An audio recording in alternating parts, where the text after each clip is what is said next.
മീര തൻ്റെ ഹോബി പുനരാരംഭിക്കാൻ തീരുമാനിച്ചു. പെയിൻറ്റിംഗ് ആയിരുന്നു ഹോബി.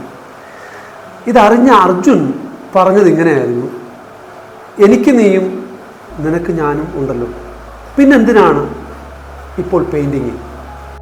ഈ ചോദ്യം ആഴ്ചകളോളം മൗനത്തിലാകാൻ മീരയെ പ്രേരിപ്പിച്ചു.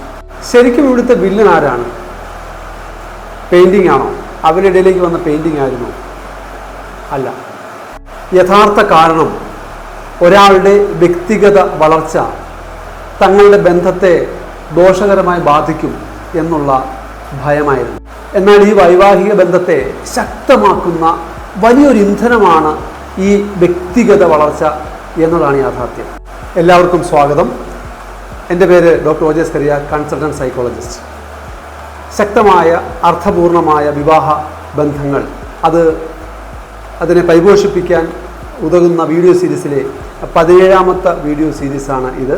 ഈ വീഡിയോയിലേക്ക് എല്ലാവരെയും ഒരിക്കൽ കൂടി സ്വാഗതം ചെയ്യുന്നു. ഇന്ന് നമ്മൾ ചർച്ച ചെയ്യുന്നത് പങ്കാളിയുടെ വ്യക്തിഗത വളർച്ച, പേഴ്സണൽ ഗ്രോത്ത്, അതെങ്ങനെയാണ് വൈവാഹിക ബന്ധത്തെ ശക്തമാക്കുന്നത് എന്നതിനെക്കുറിച്ചുള്ള ആണ്. പൊതുവെ നമ്മൾ കേൾക്കുന്നത് വിവാഹശേഷം രണ്ടല്ല ഒന്നാണ്, രണ്ടുപേരും രണ്ടല്ല ഒന്നാണ് എന്നാണ് നമ്മൾ കേൾക്കുന്നത്. ഒരാളുടെ പേഴ്സണൽ ഐഡൻറ്റിറ്റി നഷ്ടപ്പെടുത്തിയിട്ട് മുന്നോട്ട് പോയി കഴിഞ്ഞാൽ ആ ബന്ധത്തിന് എന്താണ് പ്രസക്തി? ആരോഗ്യകരമായ ദാമ്പത്യത്തിൽ പകുതിയായ രണ്ടുപേര് ഒന്നാകുന്നതല്ല, മറിച്ച് പൂർണ്ണരായ രണ്ടുപേര് ഒരുമിച്ച് വളരാൻ തീരുമാനിക്കുന്നതാണ്. നമ്മുടെ പാഷനെ നമ്മൾ അടിച്ചമർത്തുമ്പോൾ, നമ്മുടെ താല്പര്യങ്ങളെ നമ്മൾ അടിച്ചമർത്തുമ്പോൾ, നമ്മുടെ ജീവിത ലക്ഷ്യങ്ങളെ നമ്മൾ അടിച്ചമർത്തുമ്പോൾ, അവഗണിക്കുമ്പോൾ നാം അറിയാതെ നമ്മുടെ ഉള്ളിൽ ഒരു വിത്ത് പാകുകയാണ്. എന്തിൻ്റെ വിത്താണത്? നീരസത്തിൻ്റെയും പകയുടെയും വിത്ത്. അത് ഇൻറ്റിമസിയുടെ നിശബ്ദ കൊലയാളിയാണ്. ദാമ്പത്യ ജീവിതത്തിൽ പേഴ്സണൽ ഐഡൻറ്റിറ്റി എന്ന് പറയുന്നത് ഒരു ഭീഷണിയല്ല, മറിച്ച് അതൊരു അടിത്തറയാണ്, വിവാഹ ജീവിതത്തിൻ്റെ അടിത്തറ. വ്യക്തിഗത വളർച്ച എന്ന് പറയുന്നത് ഒരു ബിസിനസ് തുടങ്ങുന്നതോ ഒരു ഡിഗ്രി കരസ്ഥമാക്കുന്നതോ മാത്രമല്ല. പിന്നെ എന്തെല്ലാമാണ് ഒരു പേഴ്സണൽ ഗ്രോത്ത് അല്ലെങ്കിൽ വ്യക്തിഗത വളർച്ച എന്ന് പറയുന്നത്? നിങ്ങൾ നിങ്ങളുടെ പാഷനെ പിന്തുടരുന്നത്, നിങ്ങളുടെ താല്പര്യങ്ങളെ പിന്തുടരുന്നത്, നിങ്ങൾ നിങ്ങളുടെ ശാരീരിക ആരോഗ്യത്തെ സംരക്ഷിക്കാൻ തുടങ്ങുമ്പോൾ, നിങ്ങളുടെ മാനസിക ആരോഗ്യത്തെ ശ്രദ്ധിക്കാൻ തുടങ്ങുമ്പോൾ, നിങ്ങളുടെ വൈകാരിക നിയന്ത്രണത്തിനുള്ള ശേഷി, ഇമോഷണൽ ഇൻ്റലിജൻസ്, അതിനെ പരിപാലിക്കുന്നത്, സ്പിരിച്വാലിറ്റി, ക്രിയേറ്റിവിറ്റി, ഇതൊക്കെ നിങ്ങൾ എക്സ്പ്ലോർ ചെയ്യുന്നത്, നിങ്ങളിലെ നിങ്ങളെ കണ്ടെത്താൻ ശ്രമിക്കുന്നത്.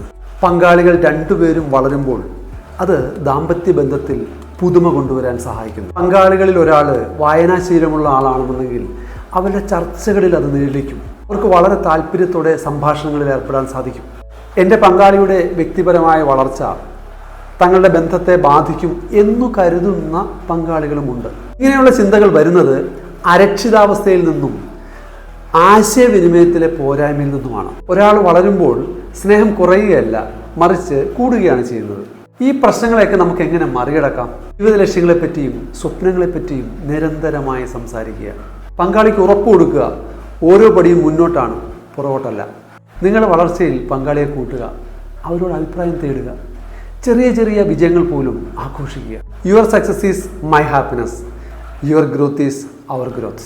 പങ്കാളികൾക്ക് ഒരുമിച്ച് വളരാൻ ഈ 5 കാര്യങ്ങൾ ശ്രദ്ധിക്കുക. 1, ചെറുതോ വലുതോ ആയിക്കോട്ടെ, നിങ്ങളുടെ പങ്കാളി നിങ്ങളോട് പങ്കുവയ്ക്കുന്ന സ്വപ്നങ്ങളും ആഗ്രഹങ്ങളും മുൻവിധിയില്ലാതെ കേൾക്കുക.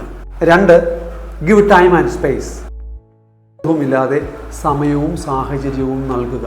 3, സെലിബ്രേറ്റ് മൈൽ സ്റ്റോൺസ്, ചെറിയ നേട്ടങ്ങളാണെങ്കിലും ആഘോഷിക്കുക. 4, ഷെയർ ദ ലോഡ്, ഉത്തരവാദിത്തങ്ങൾ പങ്കിടുമ്പോൾ സ്വയം വളരുന്നതിനുള്ള അവസ്ഥ വർദ്ധിക്കുന്നു. 5, ഒരുമിച്ച് വളരുക, പുതിയ കാര്യങ്ങൾ പഠിക്കാൻ ശ്രമിക്കുക. അത് കുക്കിങ്ങോ ഡാൻസോ ഇനി ഒരു പുതിയ കോഴ്സോ എന്തുമാവട്ടെ, പുതിയ കാര്യങ്ങൾ പഠിക്കാൻ ശ്രമിക്കുക. 2 വൃക്ഷങ്ങൾ ഉയരത്തിലേക്ക് വളരുമ്പോൾ അതിലൊന്ന് ചുരുങ്ങിയിട്ട് മറ്റൊന്ന് വലുതാകേണ്ട ആവശ്യമില്ല. വിവാഹബന്ധം എന്ന് പറയുന്നത് ഒരേ വഴിയിലൂടെ 2 പേര് ഒരേപോലെ യാത്ര ചെയ്യുന്നതല്ല, മറിച്ച് 2 പേരും അവരവരുടേതായ രീതിയിൽ വളർന്ന് സ്നേഹത്തിലും ബഹുമാനത്തിലും ആദരവിലും വളർന്ന് മുന്നോട്ട് പോകേണ്ടവരാണ്. നമുക്ക് നമ്മളോട് തന്നെ ചോദിക്കാം, ഞാൻ വളരുന്നുണ്ടോ?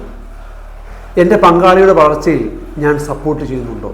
വീഡിയോ ഇഷ്ടപ്പെട്ടെങ്കിൽ ഇത് ആവശ്യമുള്ളവർക്ക് വേണ്ടി ഷെയർ ചെയ്യാൻ മറക്കരുത്. ലൈക്ക് ചെയ്യാനും കമൻറ്റ് ബോക്സിൽ അഭിപ്രായം രേഖപ്പെടുത്താനും മറക്കരുത്. അടുത്ത വീഡിയോയിൽ കാണുന്നതുവരെ ബൈ ബൈ.